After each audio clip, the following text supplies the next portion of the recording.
Let's hear from both coaches after the game. An unbelievable atmosphere, and for us to stay strong in that atmosphere for such a long time is worth more to me than when we play every single time out from the back and we have a 4 or a 5-0 win. These wins this means more to me than when we play good football, because tonight had, for me, nothing to do with tactics or with good football. It was just a great game to watch, but not because of tactics or good football. That's right up there in terms of atmospheres that I've experienced. They couldn't have done any more. Hopefully they feel that we couldn't have done any more in terms of what we gave the game. And if we keep that connection, we'll be fine.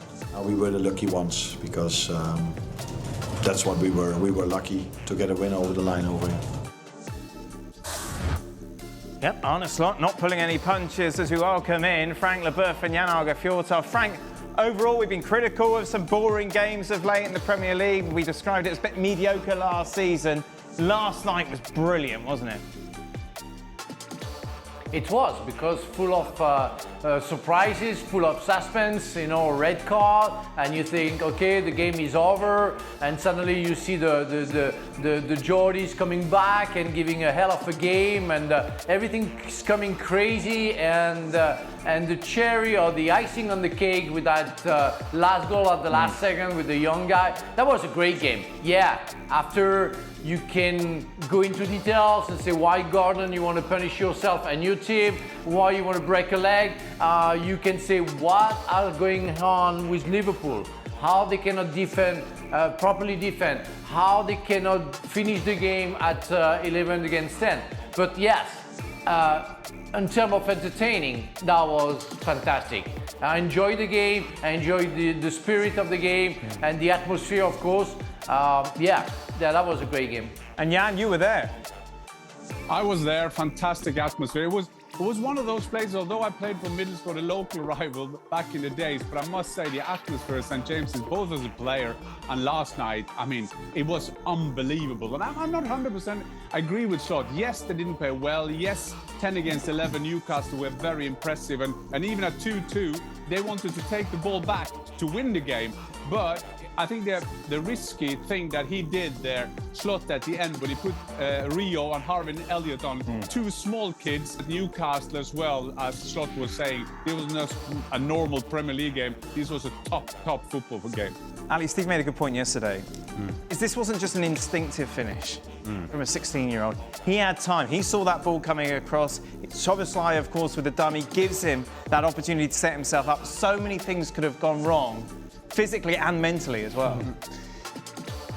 But the confidence with which he approached the cross tells you that he's thinking one thing and one thing only, and it is the back of the net. He's not waiting for that ball to come to him. Once he read the run of Szoboszlai and how he lets the ball go, you see his first instinct is to step forward onto the shot. Not just allow the ball to come to him, not take an additional touch, unnecessary touch. No, I'm going to go attack it. I'm going to put this in the back of the net. And I think to that point and to that end, I would suggest that being as young as he is actually an advantage. Right. You don't have scars. You don't have failures. The voice of experience. Yes. you don't have misses from short range. You don't have that. You still have all your hair. You're thriving. You got all your hair.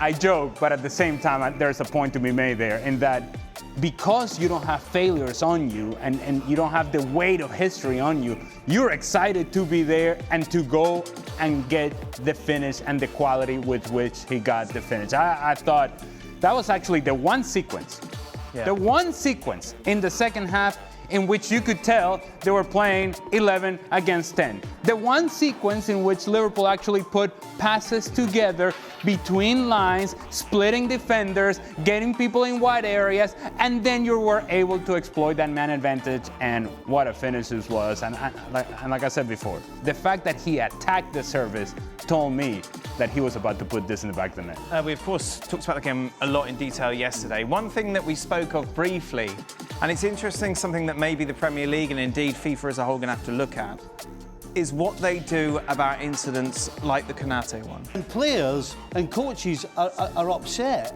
But if you keep things on a level playing field and referee the game and the spirit the game's being played, then what you're doing is taking that away from referees.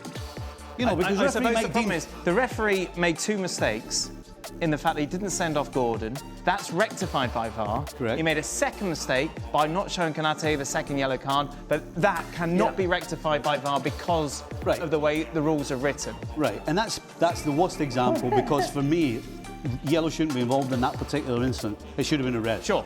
But VAR should not be getting involved in anything other than red cards. Frank, what do you think?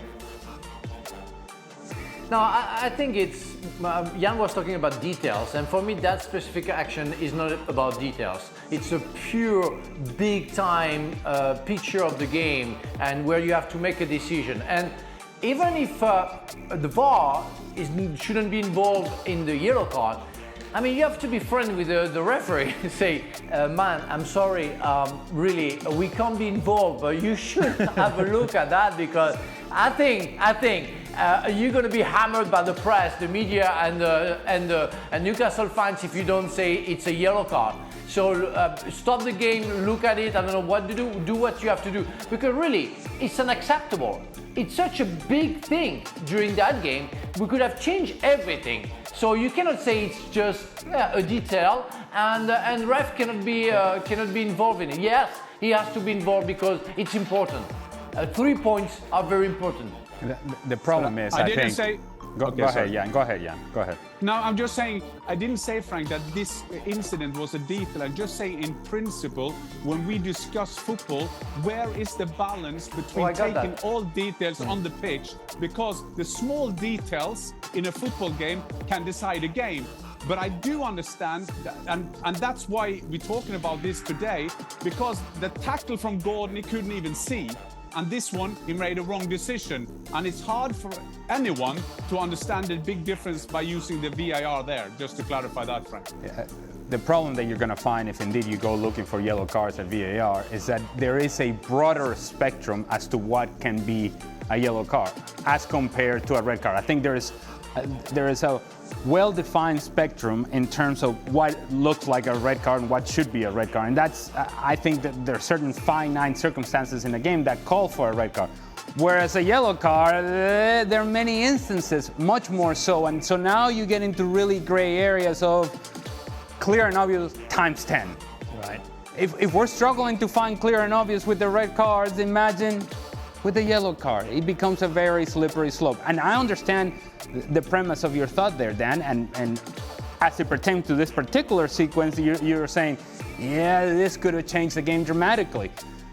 But there are so many instances a game in which it's a borderline yellow card, and if you're gonna go to VAR every time that one of these tackles happen, now we're going into the area of re-refereeing the game over and over and over again. Okay, I don't want to go around because obviously everyone has their opinion, and I think it's something we could do a whole show on. But I just want to move on to what we saw in certainly this game and the one we saw before. Is Florian Wirtz not making the impact, Jan, that I think many thought he would? No, and that is a fair point. He's been a part of invincible. You can see when he gets the game, he do the Wirtz things, but he hasn't found his way as, for example, a Kitike. Same with Šeško. I mean, we can't discuss how long these Bundesliga players need to adapt to English football, but he somehow hasn't found his positions in there. And I was sitting last night to compare. I was seeing the runs of Ekitike, I was seeing the runs of Florian Wirtz, while Wirtz was finding, he was not in the game, he was not in the team somehow, but Ekitike just found his position. Hey, give me the ball, I want the ball, this is where I want the ball, this is my run, I want the ball here. While Florian Wirtz is more or less searching for, shall I say, quote, identity, his place in the team. So far, not so good from Florian Wirtz. Ali, you saw a lot of him, obviously, at Leverkusen. And part of the reason he had so much success at Bayer Leverkusen is that he had all this freedom to do whatever he wanted, whenever he wanted, and had very little responsibilities otherwise, other than finding the ball and spaces in which he could be dangerous. He still hasn't found those spaces at Liverpool, to the point that Jan was making. It's almost as if he's chasing the game rather than allowing the game come to him and then him naturally get on the turn. He is best when he's on the turn in behind the the midfield line and in front of the back line. In that space of about 10, 15 yards, when he's on the turn and driving at defenders, that's where he does his best work. And we haven't yet seen him find that space consistently, nor have we found Liverpool control the ball enough to find him in those sort of spaces. We think about Liverpool having issues in the back line. I also think that they have had issues in controlling matches through the midfield. And part of that has to do with the fact that your possession hasn't been clean enough. It was well demonstrated yesterday playing against 10 men how difficult of a time they had in keeping the ball, even playing a man up. That, I think, affects the effectiveness and the efficiency of Florian Wirtz's match and game. He may have to find a different spot for this guy. Yeah. Because right now, he's not getting on the ball. That's what he was brought in to do. But from a defensive point of view, there's no question Liverpool are struggling big time. And so he might have to move him wide. And then bring McAllister and Szoboszlai and Gravenberg as your three in the middle. Because I agree. Right now, the back four can't defend as a unit. And if you have a more solid middle three, then it would cut in half the amount of what the back four has to do. And so until they sort it out, they can't afford to keep letting teams get at Liverpool's back line. That's why they've lost 6 goals in 3 games. So he might have to change the way they play. He might have to switch Wirtz, in my opinion, maybe to a wide area. But at the same time, Gakpo doesn't deserve to be dropped. Are you going to drop Gakpo just because you've paid 100 million for Florian Wirtz? Tough decision. 6 days to go until the transfer window shuts, Jan. You were, of course, in Newcastle yesterday. What's the word on the ground regarding the future of Isak? Well, yesterday the whole management was flying in from the Middle East and they were going home to Isak, and report today is that he hasn't changed his mind, but I had what they say, a background conversation yesterday with the management of Newcastle, and I do believe them that they want him to stay. Will they end up keeping him there? That's another question, but I think they're very clear on that. There was also